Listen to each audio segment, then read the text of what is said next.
A 21-year-old girl who was in college went missing and was later found dead in a lake. The investigators found male DNA in her private area, but when they tried to use DNA technology to find the person responsible, it didn't work like it usually does. The police found a few people who were really similar to the DNA, but they couldn't figure out who actually did it. Why did this happen? How investigators found the person behind this terrible crime? Ladies and gentlemen, this is the story of Juli Busken. 21-year-old Juli Busken, or Juli as she will be referred to, lived in Oklahoma City, Oklahoma in 1996. Juli was born and raised in Benton, Arkansas and moved to Oklahoma to study at Oklahoma University. She worked at the university's golf course. Juli was on her way to earning her bachelor's degree in dance. She was an aspiring ballerina and after college, Juli wanted to open up a studio and teach children to dance. Juli was described as popular and had many friends at school. She was also very talented. Juli spent the evening of December 19 of 1996 with her friend Ryan James at his grandparents' house. Ryan worked with Juli at the golf course. After dinner, they watched a movie. In addition, the two made plans to have lunch the next day. Juli stayed at his grandparents' house until 10 p.m., then left to hang out with some of her other friends. Juli and her friends played Monopoly and exchanged Christmas gifts at one of the friends' houses. Juli said her goodbyes since she was scheduled to move back home the next day. Her semester at college had just ended. Her roommate Megan was also there. Juli promised Megan she would give her a ride to Will Rogers Airport the next morning at 5:00 a.m. Juli and Megan decided to pull an all-nighter. They left the friend's house and drove to a restaurant called The Kettle around 2 a.m. When they were done, Juli and Megan drove to the gas station, got some gas and a cappuccino. They returned to their apartment a little after 3:00 a.m. to pick up Megan's belongings. A while later, the two left the apartment again and headed towards the airport around 4:30 a.m. It took them 30 minutes to get there. Juli dropped Megan off and Megan watched Juli drive away from the airport in her Red Eagle Summit. Around 5:30 a.m. at the Dublin West apartments where Juli lived, many of the residents heard a woman scream in terror. One of the residents made a 911 call to report what they had heard. A few hours later, Ryan James turned up at Juli's apartment for their scheduled lunch date. Juli was nowhere to be found, however. Her car was also missing. Ryan then reported her missing. Not long after that, Juli's parents arrived at her apartment. They drove from Arkansas to help Juli with her move back home. Instead of their daughter, they found policemen who informed them that Juli was missing. 12 hours after she disappeared, Juli Busken's body was found on the bank of a lake about 15 miles from her apartment. Her hands were tied behind her back with a pair of shoelaces and from the waist up, she was in the water. Juli had been shot once execution style. The gunshot wound to the back of her head was a contact wound. There was also some evidence that she had been assaulted. At the lake, investigators found possible evidence in the sand near Juli's body. There were 2 sets of footprints that went down to the lake, and only one that returned. One set belonged to Juli and the other, police believed belonged to the person who shot her. After examining the footprint and consulting Nike, it was determined that the footprint was consistent with a size 9 men's Nike running shoe, specifically a Nike Air 2 running shoe. About 20 feet from Juli's body, investigators found a crumpled pink leotard with the initials JB on the label. It was Juli's. The leotard had male DNA on it and was subsequently stored to be used later when DNA technology was more advanced. An autopsy confirmed Juli was shot with a single .22 caliber bullet. The specific gun used was quite distinctive, but more on that later. Juli Busken had quite a lot of friends at the university. An investigator set out to interview as many of them as possible. They hoped someone could provide useful information, but that was not the case. There was no one that openly disliked Juli and she didn't have any bad breakups or anything of the sort. Police found Juli's apartment in perfect order. There were no signs of any struggle taking place. They found Juli's car in an apartment complex just 1 block away from where she lived. Red sand on the floor of the car looked similar to the red sand at the banks of the lake where Juli's body was found. This was seen as rather bizarre by investigators.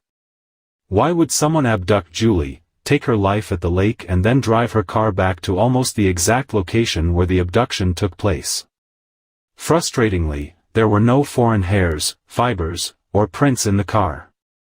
Also, no evidence of a struggle taking place. Julie's phone was missing. Investigators obtained her cell phone records to see if it could be useful. The cell phone records indicated that someone made 2 phone calls after she was not alive anymore. One of the calls was for the weather forecast and the other to a number not in service at the time. Despite the leads and a $70,000 reward, there were no significant breaks and the case went cold for a short while. Then a month after Julie's life was ended, a man called the police. He said that on the night Julie was abducted, he saw a car like hers pull out in front of him and they almost collided. This was near the lake. The witness followed Julie's car for about 5 miles because he wanted to confront the driver. The driver kept looking at the witness constantly through the rear-view mirror and sped off. The witness saw a glimpse of the driver's face and was then tasked with describing him to the investigators. This is the sketch they came up with of the young man that was driving Julie's car away from the lake. He was possibly a college student, possibly Hispanic with long black hair and a muscular build. The composite sketch was broadcast repeatedly by the local media in Oklahoma. No one recognized him. The case went cold for 4.5 years. Police received a letter from a female inmate at the Oklahoma County Jail. She said an old acquaintance of hers might have taken Julie's life. He was 23-year-old Dennis Sturmer. Sturmer was a construction worker and had no criminal record. But at the time of the crime, he lived just 4 blocks away from Julie's apartment and he bore a resemblance to the composite sketch. Sturmer refused to answer any questions and would not provide his DNA sample. Police had to get a court order to collect his DNA.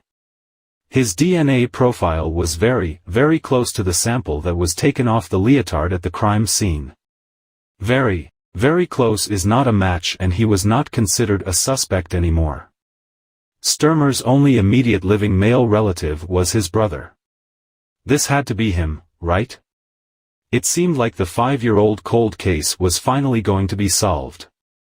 But in a twist, his brother's DNA didn't match. Again, the case went cold.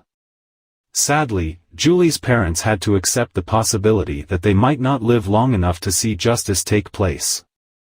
Investigators were determined for that not to happen and they essentially attempted to collect DNA from every male Julie ever came into contact with. Over 200 men were tested but no one matched. It seemed like the case might never get solved.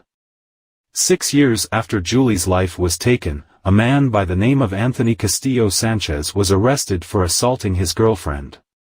After the arrest, Sanchez had to give a DNA sample to law enforcement for testing. Investigators noticed some interesting facts about Sanchez's background. He lived just 1 mile away from Julie's apartment. One of Sanchez's girlfriends showed investigators her diary for the month in which Julie's life was ended. There was an entry where she stated that Anthony bought her a pair of Nike running shoes and got himself one as well. Sanchez wore a size 9 shoe. If nothing else, it proved Sanchez owned a pair of sneakers the same brand and size as the perpetrator. Interestingly, one of Anthony's exes had a cell phone number that was just 1 digit off of the number that was dialed on Julie's phone after she was not alive anymore.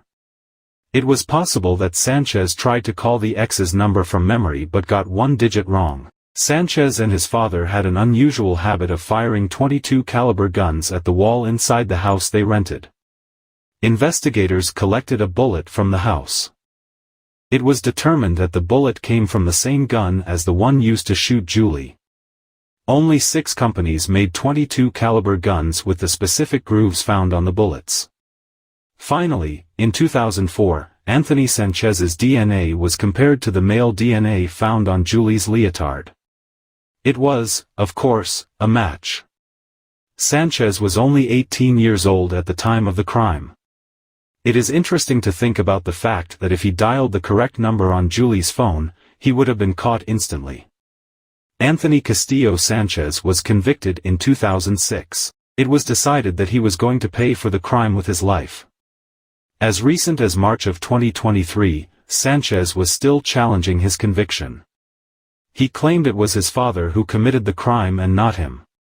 His father, Glenn Sanchez, took his own life in April of 2022, and apparently told his girlfriend that it was him all along.